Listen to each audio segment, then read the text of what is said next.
আসসালামু আলাইকুম ভিউয়ার্স, আজকে আমি এই বিউটিফুল বেবি ফ্রক ও প্যান্টটি বানিয়েছি কামিজের সাইড থেকে বেঁচে যাওয়া টুকরো কাপড় দিয়ে। কামিজের সাইড থেকে কিন্তু আমাদের প্রায়ই এই শেপের কাপড় বেঁচে যায়। এখানে এই শেপের 4টি পিস রয়েছে। ফার্স্টে আমি 2 পিস কাপড়কে আলাদা করে নিয়েছি। তারপর এই অংশটা থেকে বডি শেপ অনুযায়ী বডি পার্টটা কেটে নেব।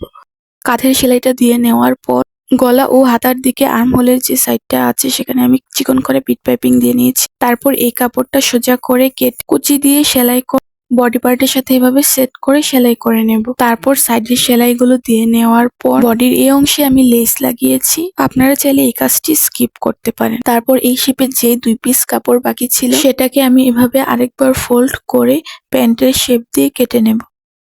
তারপর প্রত্যেকটি পার্ট এভাবে সেট করে সেলাই করে প্যান্টের নিচের সাইডের সেলাই এবং কোমরের রাবার লাগানোর পরে প্যান্টের লাস্ট ফিনিশিং সাইডের সেলাইগুলো দিয়ে নেব। প্যান্টের সেলাইটাও কিন্তু এখন কমপ্লিট হয়ে গেছে। ভিডিওটি কেমন হয়েছে অবশ্যই কমেন্ট করে জানাবেন। সবাই ভালো থাকবেন। আল্লাহ হাফেজ।